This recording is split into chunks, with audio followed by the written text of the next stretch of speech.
Do you have acne or do you have acne rosacea? They are different, and it's really important to know the difference. So today I'm going to share the characteristics that define acne rosacea, plus my favorite tool for getting really clear on your root acne triggers. So stay until the end for that. Hi there, I'm Therese, and after 15 years of dealing with acne, I finally cleared my acne naturally, and I created my acne clearing program, The Clear Code, to help you do the same. 7 years and thousands of clients later, I've made it my life's work to get you clear skin without hormones, creams, and/or pills. So make sure you subscribe to my program, subscribe to my channel, and hit the bell to be notified when I post a new video. So first things first, I'm not a dermatologist, and it's really important that you get a diagnosis of acne rosacea from a dermatologist before you do much else. Like everything, it's really hard to take action on something if you aren't clear on the root cause. So knowing if you have acne rosacea, acne vulgaris, a different type of acne altogether is really important. And I'm not a dermatologist, so FYI. That being said, since I help people heal acne naturally, I come across acne rosacea quite often, and here is what I see. Here are the 4 most common characteristics of acne rosacea. The first defining characteristic of acne rosacea is that acne rosacea commonly presents with papules, and pustules, not comedones, whiteheads, or blackheads. So with acne vulgaris specifically, you'll see whiteheads, like it'll be like pus-filled whiteheads. Whereas, and like more cystic stuff, whereas oftentimes when I see acne rosacea, it'll be more a series of little bumps. This is not a scientific term, this is just what I see. It'll be a series of bumps in an area, but they won't be as inflamed the way kind of acne vulgaris typically looks. Does that sound like you? Comment below if yes, if you're like, oh my gosh, I don't have any whiteheads, any blackheads, no kind of like cystically inflamed things, but I have a ton of tiny little bumps concentrated in an area that's often very red. Comment below if that's you. That last description leads us to our second kind of characteristic of acne rosacea, and that is that it's centralized on the face often. So you'll see it here, here, here, maybe here, and far less like along your hairline, along your jawline, underneath your chin, around your mouth. The third defining characteristic of acne rosacea, sadly, is that it's often seen in women over the age of 30. I see men can get it, but I have seen it almost exclusively in clients between 35 and 42 years old. The fourth defining characteristic of acne rosacea is that it's episodic. And so by that I mean, it's not all the time.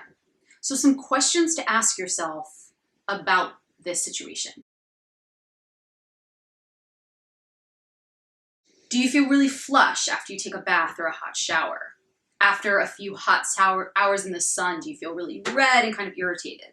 Do you feel red and irritated after a glass of wine? Do you eat certain foods and feel an almost immediate flush of warmth? If you can answer yes to any of those questions, you may be dealing with some type of acne rosacea. In this large discussion of triggers, that naturally leads us to ask, how do we treat it? So I have a good news and bad news. The good news is that there's no technical cure for acne rosacea, but there are methods of action that you can take to really help calm a lot of the symptoms. The most important thing with acne rosacea is defining your triggers, and they're different for everyone. I have seen very different triggers for very different people. Some of the most common triggers for acne rosacea, here are 8 of them. Exercise, heat in general, hot showers, saunas, the bath, hot hours in the sun, any extreme emotion like anger or excitement. If you find yourself getting really flushed, like after an argument, which I think, all of us would naturally, but yours will be very specific to your skin. Caffeine, alcohol, spicy foods. Now I know you're listening to all of this and you're crying because all of those things are either fun, relaxing, and/or social. But I really don't want you to worry, because once you get clear on your root triggers for this rosacea flare-up, everything is much easier. And I personally usually only see 2 to 3 triggers at a time.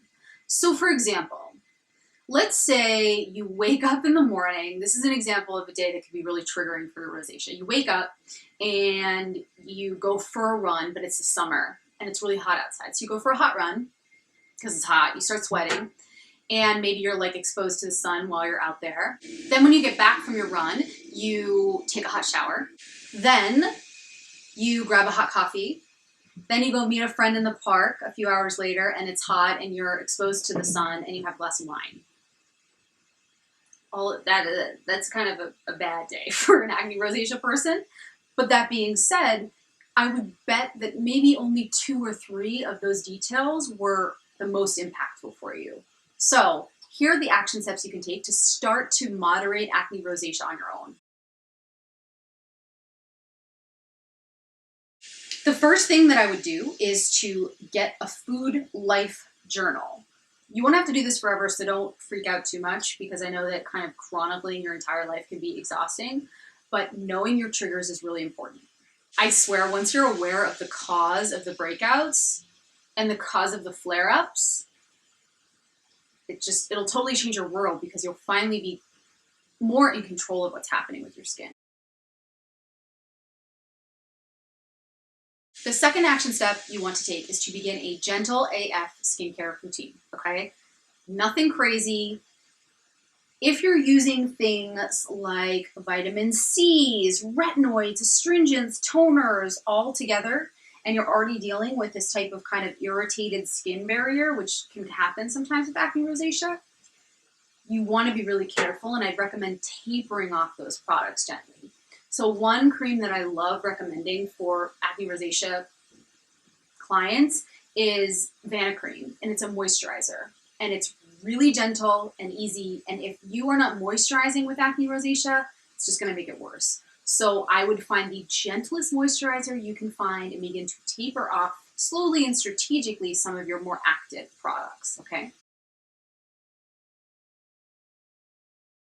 Another thing that would be kind of a no-brainer for you at this point will be to start to use SPF really religiously. You want to be really thoughtful and strategic about that. Use it consistently and make sure that if you're under the sun at all, you have SPF on. So those are the 3 action steps that I would take. Begin a food journal, start to really simplify your skincare routine, and make sure you're really, really religious about your SPF when you're dealing with acne rosacea. You can always see a dermatologist too, but those are the things that you want to kind of take action on immediately to define whether or not you're dealing with acne rosacea, okay?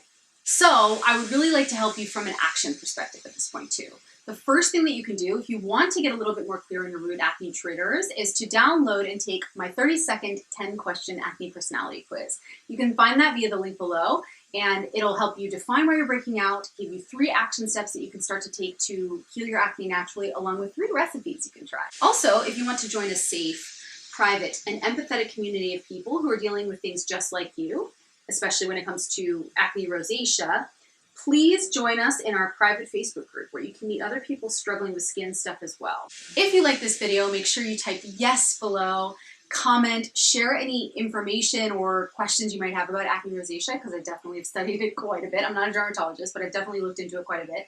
And if you have a friend, a partner, a lover, a bestie, any person that you know is dealing with some type of acne and they really want to heal it naturally, please send them this video. I would love to be the spark that really kind of lights the fire in their mind about how natural acne healing is possible. And make sure you subscribe to my channel, hit the bell to be notified when I post a new video, and hit the little like button so that you see when I post more. Okay, I'll talk to you soon.